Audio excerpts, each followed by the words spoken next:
Okay, hello, and welcome back to the Daily Philosopher. And I'm going to be starting on a lesson on reason today. And this is going to sound very sort of simplistic and sort of simple and, not very technical. And you may go, well, this is strange. I mean, am I really learning something? Well, the fact is that you are. And in fact, you will be able to think circles around your friends by the time you're done with this course. And you will have a very strong technical background. But the way we're going to go about it is in a very intuitive way. So we're going to start with thinking about things the way we actually think about them. First of all, when we talk about being rational, most everybody thinks they're rational. If you ask them, they'll say, oh yeah, I'm much more rational than my friends. And I don't know what's wrong with my friends. I don't know, like when they were handing out common sense and rationality, they weren't giving it to everybody else. They gave me a lot. And then he said, well, what do you mean? Like, what is it that you do that they don't do? Well, I use logic and facts. And so, well, how do you know that your facts are true? I have a lot of people think that what they believe are facts. I mean, the point is, what is your reasoning? I mean, how did you find out they were facts? Everybody thinks they have facts, including the people you think don't have facts. So there's got to be some kind of criterion for how we determine what's a fact and what's not. And just the feeling that I'm right because I'm me, which passes a lot of time for a reason to feel sure you're right and others are wrong. And it's not a very sound reason from a point of view of a rigorous thinker who wants to have some better reason to believe one thing is true as opposed to another than just how it feels, because we all feel our truth is right. So throughout the ages, especially beginning with the ancient Greeks, men began to look for ways to do that, to discern between true and false in a way that was reliable and that others could agree upon, so that if I wanted to argue a case with you, I might be able to convince you. Even if you started out thinking otherwise, you might go, wow, his reasons were really good for holding that belief. I'm going to consider that. Okay, so that's how reasoning began. It actually comes from a word that actually means dialogue, talking. So you're talking it out, and mostly what you're doing when you're reasoning, either talking to yourself or talking to someone else, is you're trying to tell them the good reasons you have for holding a belief you're trying to persuade them of. And so the word reason is a really good word because it literally implies that you have a reason for holding your belief. If a person held beliefs and for no reason at all, we wouldn't call them very rational. Usually people have a reason for holding a belief. Usually people don't hold beliefs for no reason at all. But some of the reasons are kind of funny. And I actually want to go over this because I want us to be aware of how people in their own thinking, where they're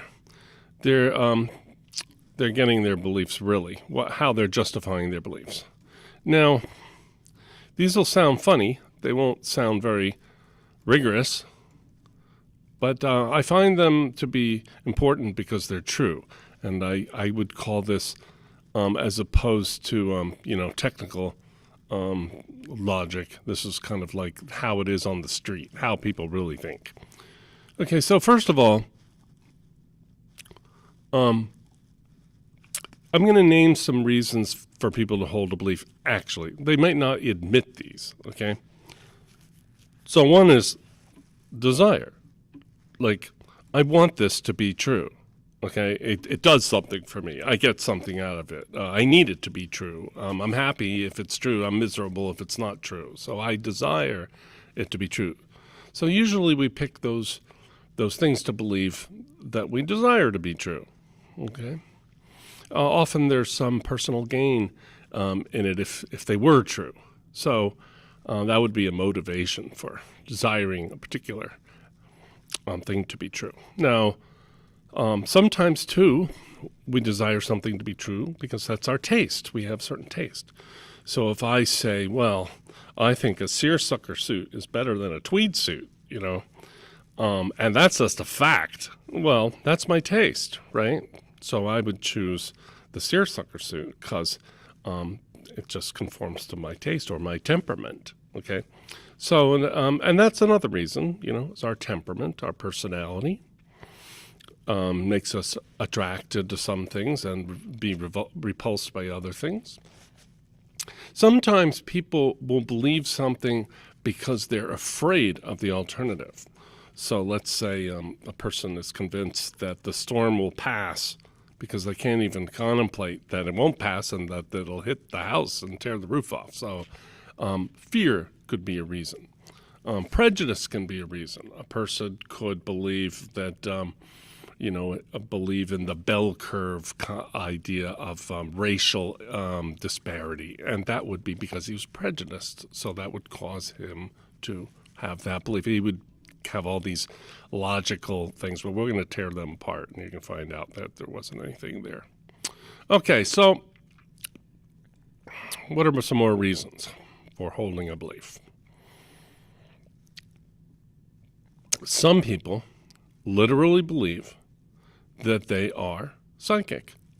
They usually don't say that. They don't usually go, well, I know because I'm psychic. They'll usually go, well, I have an intuition, and I'm very intuitive. It's amazing about me.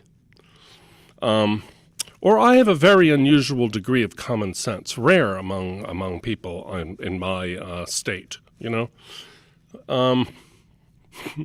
So people feel like they have a deep access to the truth, which they can't really explain, but they feel that it accounts for their sense of certainty. The problem with this is that some of the most stupid and most arrogant and most bigoted people are also very certain of their beliefs. And so it's not a sign of being right when you're sure, okay? So we have to be weary of that. We have to go, well, how do you know you're so intuitive? Is this an intuition too, that you're intuitive? I've grown up around a lot of people who think they're intuitive. So many I can't even name them all. And what I find is they don't agree. They never agree. They disagree. Their intuitions tell them different things. And so I wouldn't even call that intuition. I think they're confusing just these other things like temperament, desire, taste, and emotions and fears and all these other things that they're not aware of on the surface. So they just feel something's right, and so that feels like intuition because they don't know how it's happening. But it's if they were to be more self-reflective and have better insight and self-reflection, they might see the real motives that were causing them to have these beliefs that they feel so sure of and are so sure are known by intuition or deep access that they can't explain. It's essentially a kind of magical thinking to think, I just know, I don't know how, I just have this power. So anyway, I'm sure there are people like this that do have deep access to truth, or I choose to believe that there are, like Jesus. However, Jesus, he was once asked, when will these things happen that you tell us about? And he says, well, only my Father knows the day and the hour. I always found that kind of interesting, that maybe the smartest man that ever lived admitted that there's someone who knows more than him, and he's not in the room. Okay, so and then another way that people will justify their knowledge, what they know, is they'll use occult sources.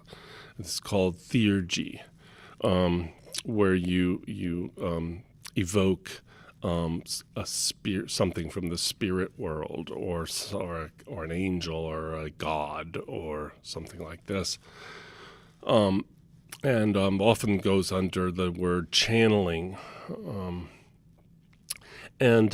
So we're sort of passing the buck. We're saying, well, I have access to somebody that seems to know these things, and that's how I know. So it's a kind of testimony, or use a Ouija board, or a pendulum, or tarot cards, or all these chicken gizzards. The Romans did that. They cut up a chicken, they pulled out its organs, and they read them, and you got tea leaves, and there's all kinds of occult means to justify what you think, or you have a vision. That's a cult. Some people actually will gamble to make a choice under enough pressure. They'll just take a guess, and for instance, you see that in movies where the guy, should I cut the red wire or the blue wire? And he makes a guess. He rolls the dice, and he has to, because he's under pressure. There's another reason to hold a belief, and that is considered actually rational by some philosophers, and it's called Pascal's wager. And that's when there's no harm in believing something, and there might be terrible harm possibly in not believing it. So, for instance, that's an argument for the belief in the existence of God. I mean, you believe in God. If it turns out there's a God, maybe that'll mean you go to heaven because you believed in God. But if it turns out there wasn't, and you die and nothing happens, well, what did you have to lose? So that's a wager. Hedging your bets. Hedge your bets. So another way we know is we have representations like photographs and videos and recordings and footprints and footsteps in the sand, and a broken glass in the fireplace. These are all representations left behind by something, some DNA. These are pieces of evidence to support a belief. They're not immediate witnessing, but they are a witnessing of some kind of representation that may be very strong evidence or weak evidence for some belief. A lot of times people just go on a hunch. So you say, well, who do you think is going to win the election? Most people will, to be conversational, I don't know about it even most. Some people will just will guess based on a hunch, because that's just polite. They don't have any real way to know. You kind of have to wait for things to happen.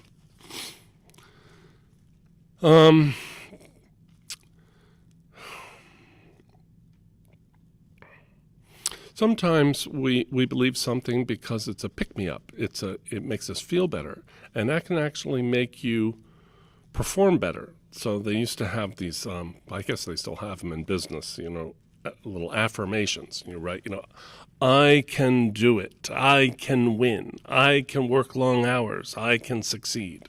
And you put those on the mirror and you read those in the morning, and that gives you confidence by telling yourself something that's positive every day.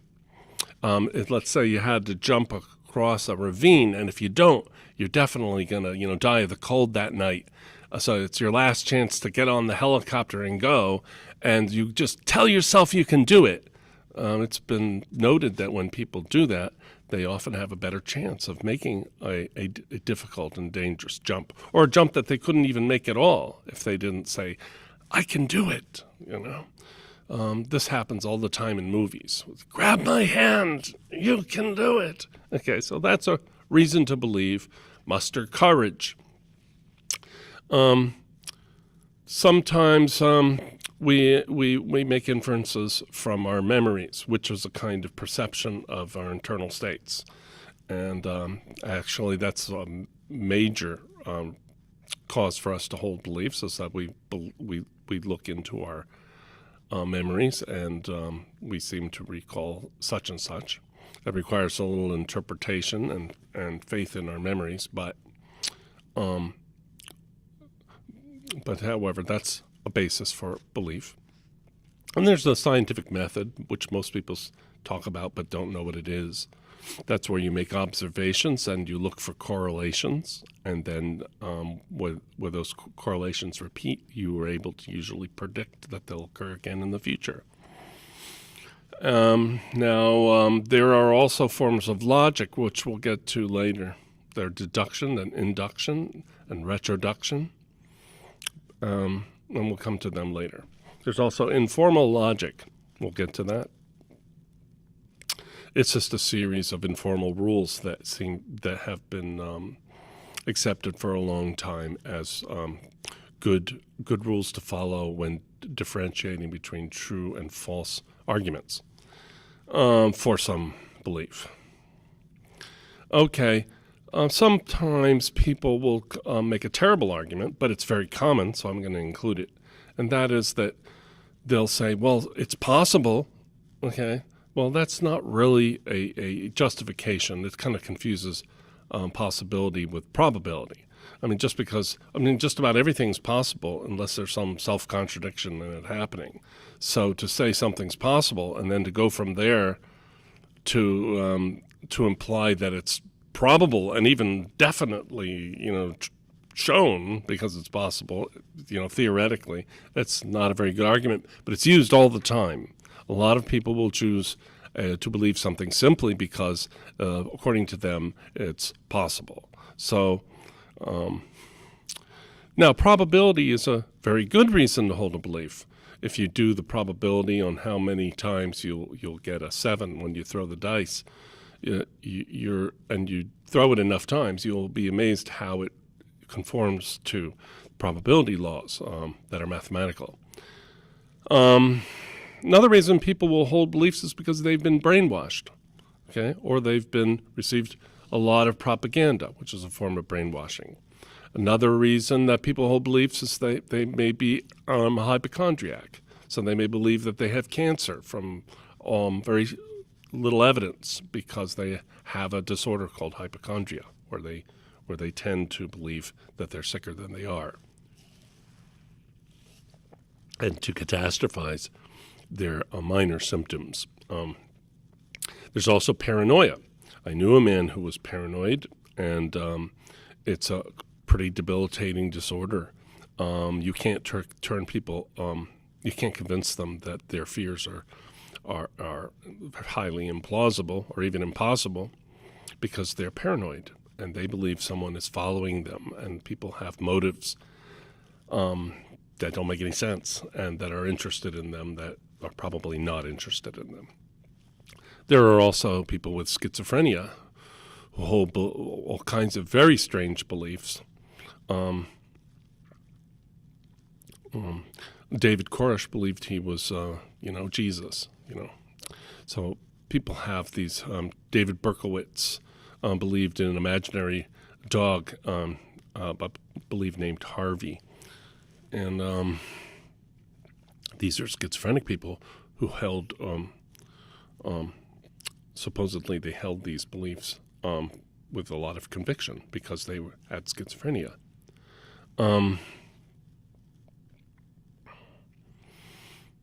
Okay. Now, a lot of these were silly, but not all reasons to hold beliefs are silly. And we're going to focus now on those. Let's just say that these were sort of iffy. I did mention forms of logic, but we're going to find out there's a problem with logic by itself, okay? We're going to now back up. We've just gone over some of the reasons people hold the beliefs they do. They guess, that they want it to be true, they're crazy, things like this. It's popular, it's in fashion, They're brainwashed. But here's the here this is kind of maybe a shocker. I think it was for me when I thought about it. Going back to how we really come to know most of what we would say we know.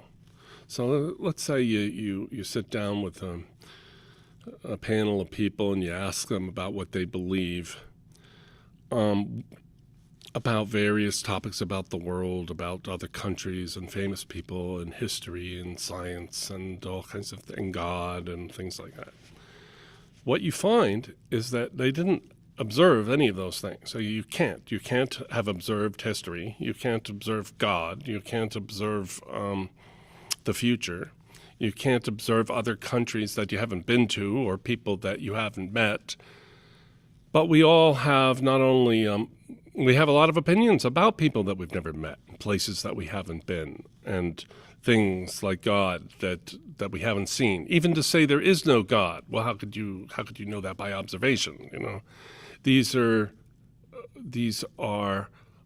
most of the beliefs we have. Now, most of the beliefs we have, believe it or not, come from testimony. That means somebody else's report. Now, something should be said right away about testimony. And that is, all testimony is ultimately traceable back at some point to some perception of something, either introspectively perceived in one's thoughts, like in mathematics, or literally going to a place and doing an examination and seeing, right, and recording the facts. And then we read about the report, or we see the photographs, which is a kind of testimony, or the drawings and the charts. Okay, so I would say at more than 99% of what we assert that we know by testimony. So, and as I said, that's not just testimony, it's also the faith that leads back to some actual examination of the world. But I want to give a great example that I like. How do we know that England is an island? Okay, most educated people know that England is an island, or anybody who ever looked at a map. How did the map maker know it was an island when he drew it? Well, of course, he was relying upon the testimony of people who sailed around England long ago, charting its shore. However, a lot of people, they go, well, you can walk along the beach of England, you'll wind up in the same place, and that will prove to you that it's an island. But no, you could be walking around a lake, and the same thing would happen. So that doesn't prove it's an island.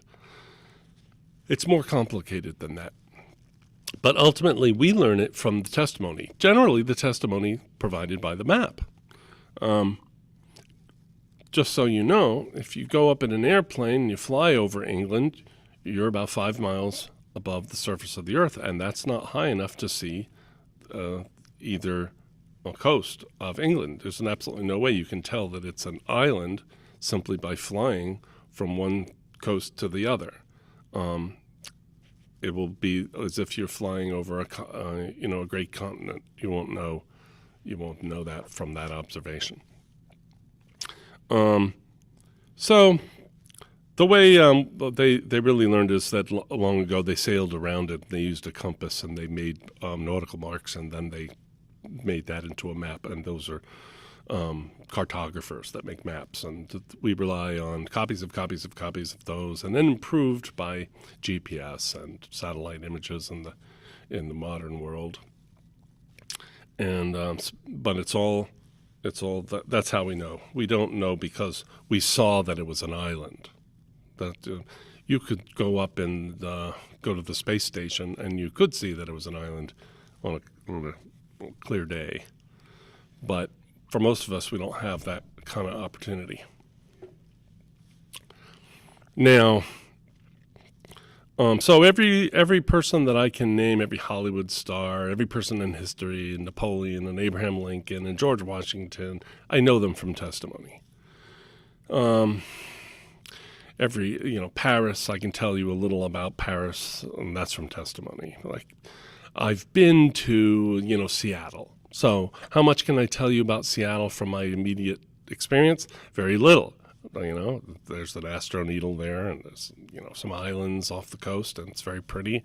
But I can't tell you everything. I haven't been in every restaurant and every apartment in Seattle. I just have seen kind of a surface view of it and spent a few months there. Now, also, when I talk about relying upon my observation of Seattle, when I tell you that there's a place called Seattle, I'm not literally right now relying upon my experience of seeing Seattle, because I'm not in Seattle. Instead, I am relying upon my ability to reflect upon my memories of Seattle. Then call them to mind, and then, they're still there. Look at that, my memories of my experiences of Seattle. So the only way I could actually say that I know there's a city of Seattle by direct immediate experiences, I would have to be standing there looking at, in the middle of Seattle, looking at it at every moment and not blink, because when I blinked, I would not be knowing it by experience. And even that would not be sufficient, because how do I know I'm in Seattle? Maybe I'm really in, Buffalo, New York, or maybe I'm really in the Truman Show, a movie where the guy's life is a kind of a big hoax, and he's not really in the town he thinks he is. So what I've just described is the problem of how we know for sure that something's true. Okay. Now, some people feel that it's impossible to know for sure anything, and they're called skeptics. But this argument has always had a lot of problems, because that in itself is making a very positive claim about truth. How do they know? If they can't know anything, how are they so sure they can't know the truth? Well, so they're self-contradicting themselves, and therefore they're not good thinkers. They're not good thinkers. Now, it's always possible that you could know, and then the next moment you'll figure out how.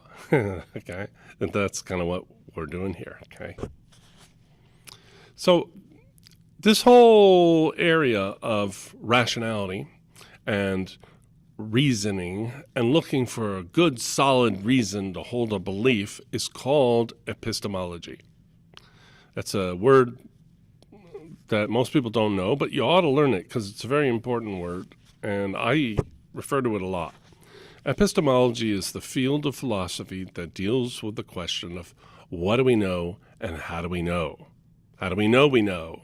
Or how, what can we know? What do we know? To what degree do we know? And how? How do we know we know? So it's this whole subject of knowing, and so it's the field of knowledge. And now,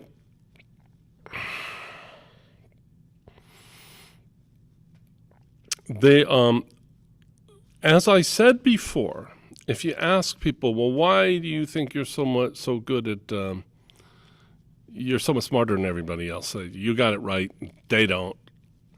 I see this on social media discussion threads a lot. Everybody's such a know-it-all. But if they were pressed, they couldn't tell you how they know they know. But I hear this expression a lot, and that is, well, unlike my colleagues, if you call them that, I use facts and logic. Well, if you're using facts, you kind of have a problem, because that's the question we're asking, is how do you know what's a fact? So that's kind of shows the person doesn't really even understand the issue. The other thing is about logic.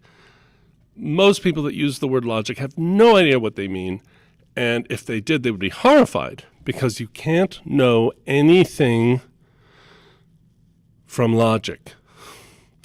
This will really surprise people, because they will think something's wrong. Wait a minute. Isn't that how we really know things? Because we use logic, and I'm sure Chris is probably crazy. Well, there probably are some people who think I'm crazy, but I'm not actually. And I'll explain. Okay, there are three kinds of logic. Well, let's say there's four because it's informal. There's deductive, inductive, retroductive, and informal. Okay, so let's go over all of them because you can't know anything from any of them.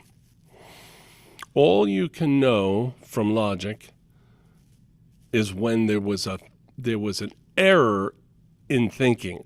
So if somebody comes to you and he gives you his reasons for believing something, you would be able to see if he has an error. And so you go, well, you might be right, but that can't be, that's not a good reason for holding that belief. Even if it is true, that's not a good reason. You're not being logical. So what logic is able to do is show where a person is not logical. But logic itself cannot establish any truth. So I'll show you. The first is called deduction, and it's the real big guns logic, okay? Deduction is when something's true because of what was already said earlier, from the meaning of the words that came before. So it's kind of like your answer is contained in your assumptions. So let's say I go, Socrates is a man, and all men are mortal, okay, and therefore Socrates is mortal, okay. Well, if Socrates is a man, and if all men are mortal, then it would definitely follow that Socrates would be mortal, because after all, he's a man, and all men are mortal. But how do you know he's a man? Maybe he's a god, And how do you know all men are mortal? Maybe Socrates is the one that wasn't. You see, it's not. You didn't learn it from the logic. You inferred it from your assumptions. So logic is presumption-based. Your conclusion that you deduce through deductive logic is only as true as your original assumptions, because that's all it is. So imagine you have a gumball machine, and I call it the magic gumball machine. Now, the way this gumball machine works is different than other gumball machines. This gumball machine doesn't require a penny to get a gumball. It requires a gumball. Now, if you drop in a green gumball, you get a green gumball out the bottom. It's the same gumball. Now, if you drop in a red gumball in the top, you get a red gumball. And if you drop in a blue gumball and a yellow gumball, you get a blue and a yellow gumball out the bottom. It's incredible. It's a miracle. It's the magic of deduction. That's what deduction is. Deduction is never going to tell you anything you didn't already assume. Okay? Now, deduction's the real rigorous kind of logic. Now we get into the kind of maybe kind of logic. Okay? Deduction doesn't tell you if you're right. It only tells you what you think. But you already knew that. Now, induction is a form of logic that presupposes that patterns continue because they're patterns, and that's what a pattern is. So something that has there's a pattern there, and by definition of a pattern, the pattern carries on. So if you see a table with checkers, it's probably going to continue to be checkers till you get to the other end of the table, because that's what a pattern is. So likewise, things that have a pattern in the past tend to continue in the future. So if the sun rises every day, and we see it rise every day, we are using induction to induce from all that, the earth turning and the sun appearing to rise, that it will rise again tomorrow. It always has in the past, so it seems kind of likely it will in the future. It's based on the anticipation of patterns continuing in the future as they have in the past. And that's induction. However, induction isn't perfect. It can be wrong because the Earth could get hit by a meteor and the sun may not rise tomorrow because our orbit might start going the opposite direction or something like that. Or we'll all, blow up. So, or the sun will burn out or whatever. Or somebody will flip off the holograph, right? So, Induction is only sort of iffy, it's sort of likely, but it doesn't tell you for sure. It's sort of based on your assumption that things have happened in the past and they'll probably happen in the future. If you now,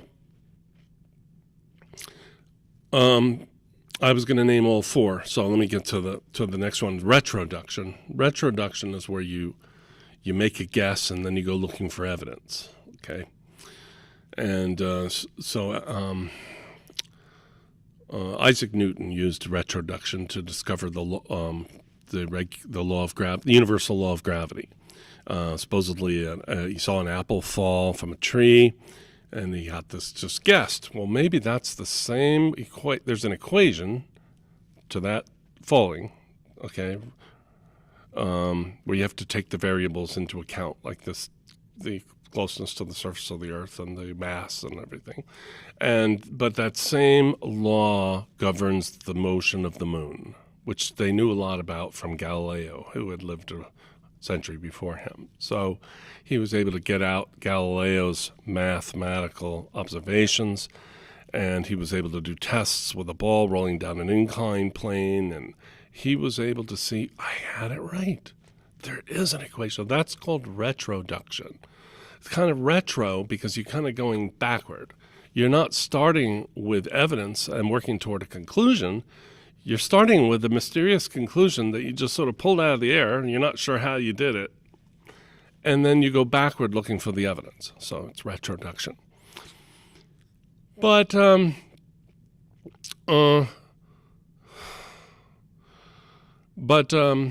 let's see. Does that have to be true?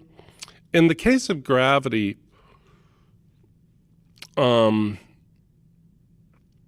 we definitely have an observed pattern that's regular, and an observed set of correlations. However, that they must always be true in the future, we know that on faith. We can't know that for sure. Even though gravity's been proved countless times, the law of gravity, Isaac Newton's equation for the attraction of bodies, we don't have any what's called a priori reason to think that it has to be that way. For all we know, it could change or it could stop or something like that for reasons we don't understand. So it's not a absolute form of knowledge, but it's very powerful. That's why it's called science, because they quantify things and they test things, and you can repeat those tests. Okay, and then finally there's informal logic.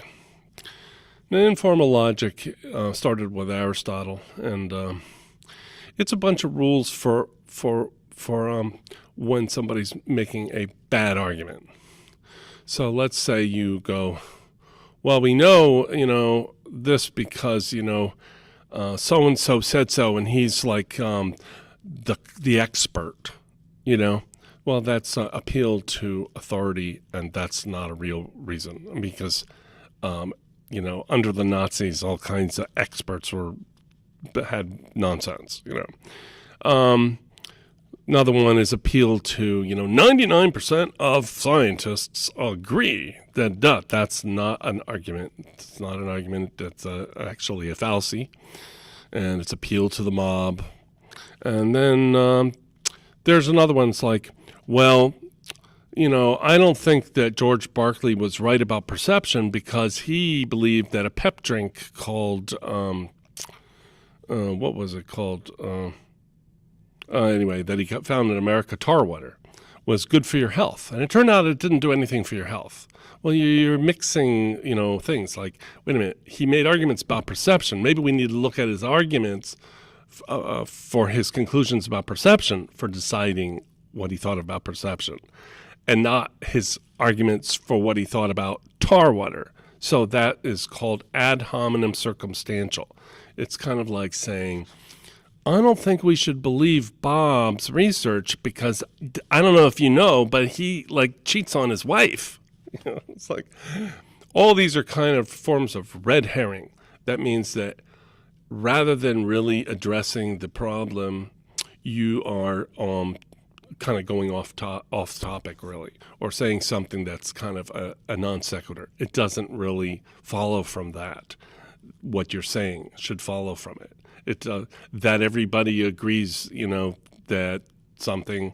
It doesn't follow from that it's true. We don't vote on truth. We vote to find out what most people's opinion is, not what the truth is.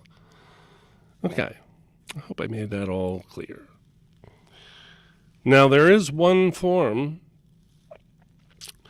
of thinking that everyone has agreed, every philosopher, every mathematician too, has agreed has to be true.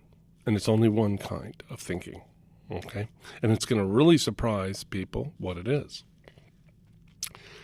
And that is what I call an intuition. In my book, I call it, now some people, you have different uses of the word intuition, and I definitely not using this word in its common sense like I talked about before, where it sort of means you're quasi-psychic and you feel things. I mean it in a very technical kind of intuition. There are intuitions. They're natural, innate intuitions that everybody has. They're not, you don't go seek out an intuitive and ask them. Rather, everybody can introspect and see in reflection on their thoughts. They can see that something has to be true or has to follow. So I'll give you an example. How does Aristotle know that it doesn't follow from, ad populum, where, you count up the votes, and then it follows that, the world has to be flat, How does he know that that's not a good form of reasoning? Because he has an intuition. He only needs to introspect about it to see that doesn't follow from that.